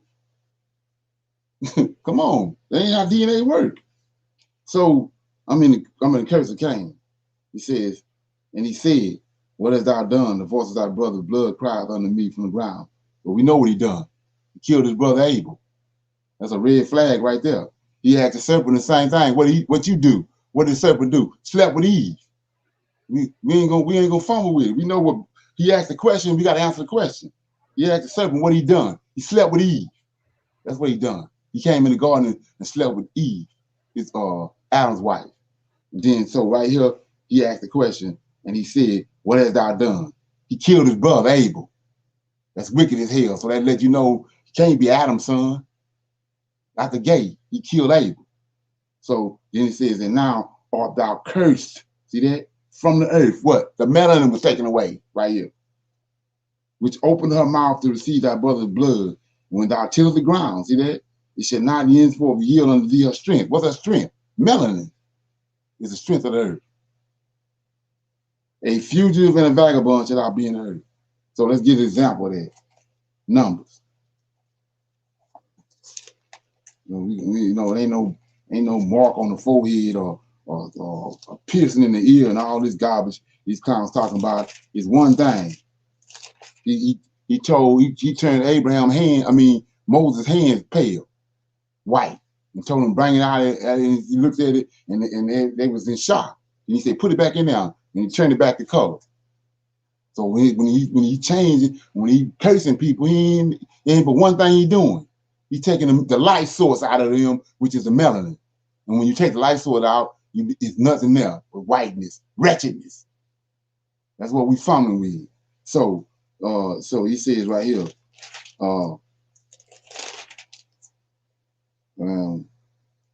Numbers chapter 14. So Miriam, we in the story of Miriam. So he came to Adam to Cain, and Cain just killed his brother. So he angry. The Lord of hosts angry. So his anger is kindled. So he cursed Cain. But ain't nobody there like Moses just intervened for him. So he stayed white. Well, we here right here with Moses. It says, verse 7, 8, and with him will I speak mouth to mouth, even apparently, and not in dark sentences, and the similitude of the Lord shall he behold. Wherewith then would ye speak, will ye not be afraid to speak against my servant Moses? And the anger of the Lord, see, he angry. This is what he do when he get angry. See, he start taking back stuff, melanin. So he said, and the anger of the Lord was kindled against them. See that? And he departed, right? So it's a cloud there. And when he departed, 10, the cloud departed from off the tabernacle, and behold, Miriam became leprous, white as snow. And Aaron looked upon Miriam, and just here we go. You don't go by what I'm saying. And behold, she was leprous, right? She cursed. That's what leprous mean. Then 11, and Aaron said unto Moses, Atlas, my Lord, I beseech thee, lay not this sin upon her. See that? So I ain't saying it, that he wretched. Yahweh telling you that. They can't even believe it. He says, sin upon her, wherewith ye have done foolishly, and wherein ye have sinned. Let her not be as one that's dead, of whom the flesh is half consumed, when he cometh out of his mother's womb. See that? So let's look at it because we're gonna go all the way in. So these clowns telling you that Noah was albino. Well, look what Moses is saying right here in 12. Let her not be as one dead of whom the flesh is had consumed when he cometh out of the mother's womb. So when Moses came out in the albino, this what the deal is. There ain't nothing righteous about that. Look what Moses is saying. And let her not be as one dead whom the flesh has had consumed when he cometh out of the mother's womb. So if I'm standing there and Noah come out of the albino, it's something wrong. And we know the Most High said that he's perfect. That's why he chose Moses. So that's garbage. So when you dealing with that and you trying to make some kind of doctrine out of that, it's something wrong. Y'all ain't dealing with no albino. You mean Noah? No, yeah, y'all ain't dealing with no albino. That's crazy as hell. Come on. You ain't dealing with no albino. There's something wrong when you see albino. Something happened. I mean, I ain't got no problem with them, but there's something wrong when you understand the scriptures, right about the scriptures. So what he did to Miriam, he did to Cain. Cain killed it. Miriam just talking against Moses. Cain and killed Abel. So he came down, and then when he finished talking with Cain, he went back up. Cain was leprous, a white man, and that's why he sent him out of the garden. Come on, and we fumbling with it, and so he never get turned back. And so then he went over there, and he got him a wife from the 6-day man, and then he started creating these mingled seeds. Come on down to Japhet. That's what Japhet is. Cain is a progenitor of Japhet. He ain't got nothing to do with Shem. He told him, go get a male and a female from all flesh.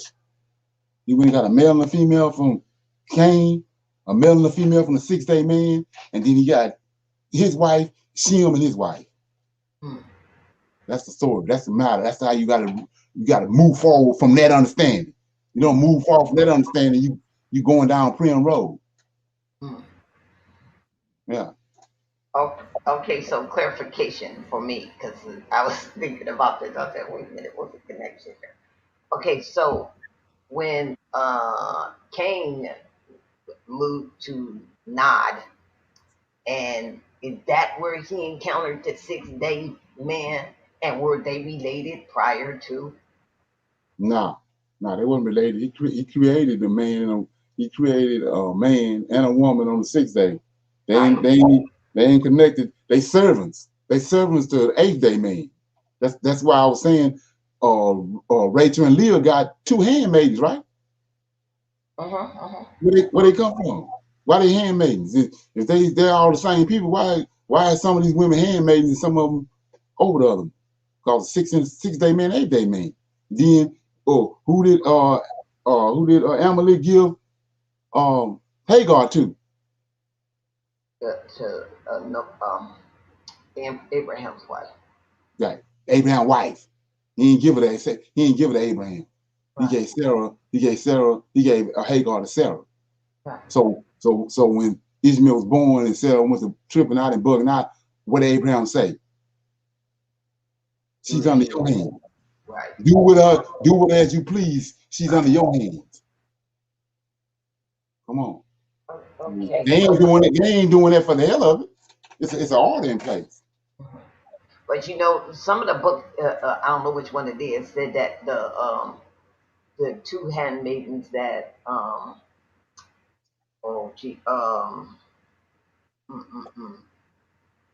Leah and Rachel's dad gave were their sisters.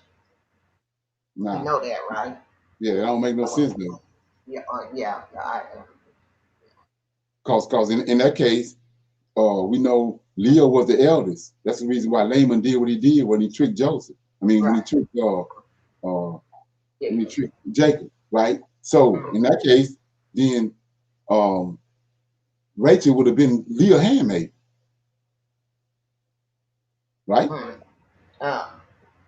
Yeah. Well, see, that's the thing. I from what I read, those 2 women were like the younger sisters to them, younger than Rachel and Leah. Okay. Yeah. You haven't read that in the Apocrypha book? No, they don't. Yeah, That don't that's make where no I got it from. Yeah, that don't make no sense because I mean, you gotta look at Denial, whatever her name, Jacob little sister, your younger sister.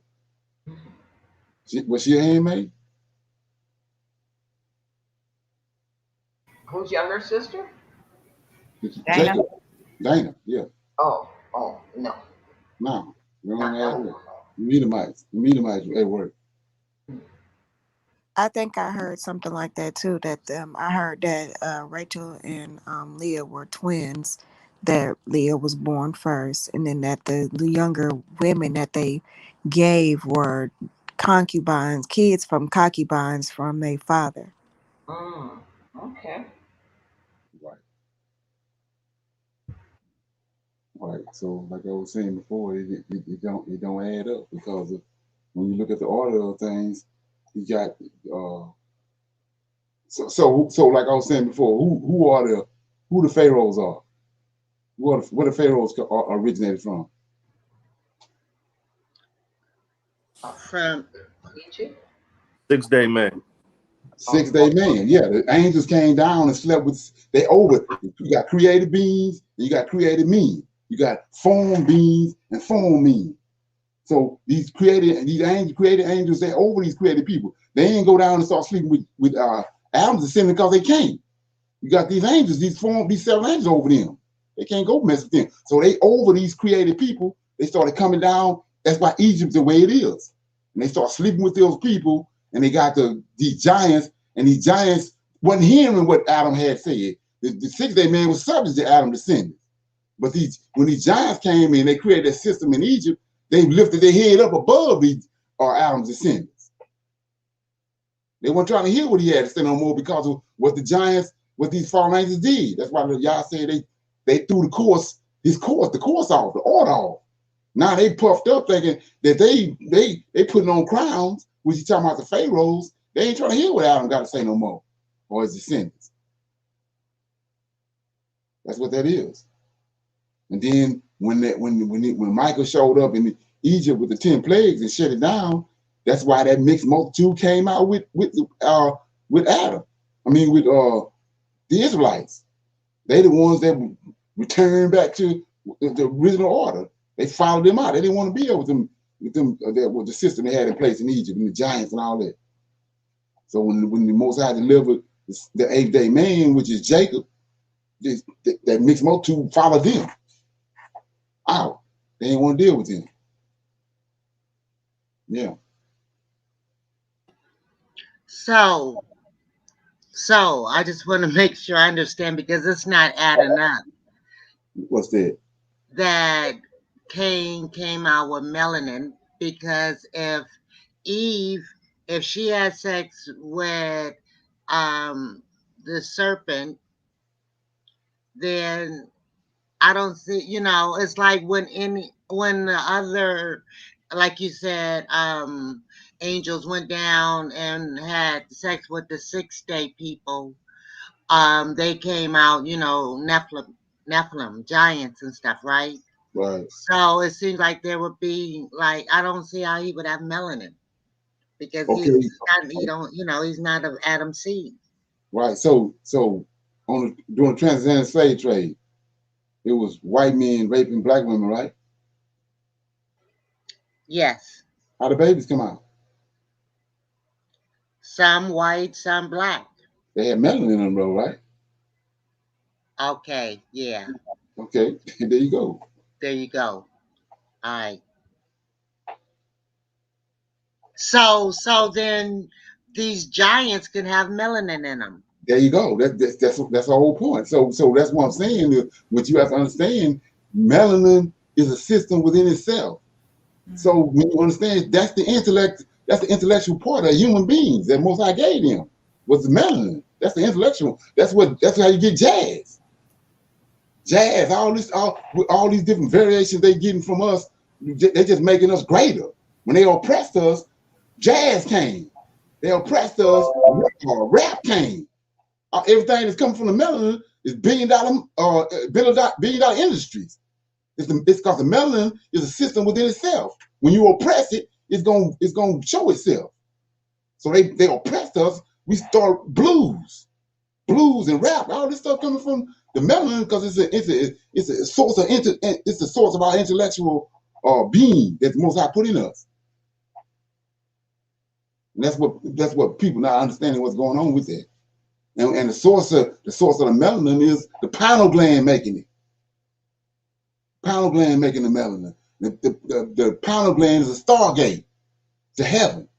It says before Adam sinned, he can look through it into heaven. Not with his two eyes right here, but with his pineal gland, his third eye. He can look into heaven. That's before he got corrupted. Yeah. That's why they were really stressing to do not mingle with those other. Okay. Exactly. That's why we lost through all the intermingling and all the stuff that we done seeing. We done lost all those capabilities. Right. So, and then you have to understand, every time we read in the scriptures, these prophets having visions. He says only Moses he talked to face to face. The rest of them, they having visions. So how? Through the pineal gland. 3D. HD. Yeah. So we done lost that. That's what I'm saying about all it. It's tied to the laws. It's tied to everything that we're reading about our culture in the Old Testament. That's how he hid himself from us. We're not doing what we're supposed to do, and we're not able to deal with him. We ain't have no dreams and visions. Nobody have no dreams and visions. He's starting to come back now. He's dealing with, because he's returning to his people. He's starting to come back, and people starting to have dreams and visions, and he's calling them out. But for the longest, we was cut off. We weren't dealing with him because we wasn't interacting with him. We wasn't reading his word and the truth of his word, and then we wasn't our diet. Was the diet tied to that? The diet tied to the pineal gland too. We weren't doing none of that. So, like I said before, how in the hell can everything else be off, but all of a sudden you got a son that he got hid in his bosom? It don't add up. So we was completely thrown off. What JC doing, contrary to what the Yahweh done and the decrees that came from heaven. He said that he hid his face from us. So who is this dude that is walking out around in Jerusalem laying hands on people and healing people? When the problem with the defects that the people got is from angelic beings mixing with humans. That's how they got the defects that he's supposed to be going around healing. It's garbage. The whole thing garbage. And you rightly divide. And then, like I said, people can't handle that. But you're gonna have to make a decision soon because it's a whirlwind coming. I already started. Yeah. So we passed 2 minutes, 2 hours. Anybody else got anything else before we go? We're gonna pick up with this same conversation tonight. Another awesome morning Sabbath class. Awesome. Okay. Yes. I second. Okay, so I was saying that Sunday we having that little powwow. They said I'm thinking I'm gonna say 12. So I'll do it at 12. So then and we just conversate and then we just go from there. Come back for the Sunday. Everybody good? Sunday, that's on the conference line, right? Yeah, let me get that number right quick. It's 712 775 7031. And it's the code is 110213. Yep, got it. It's at noon. What's the code again? 110213. 213. Right. Thank 110. you. Okay. Okay. Yeah. So with that being said, let me do something with this lion. Okay. And I'll see everybody tonight at 6 o'clock. Yeah. If you have any questions from this morning class, you can bring it up tonight. All right. Okay. Shalom. Shabbat shalom. Shalom, Shalom. everyone.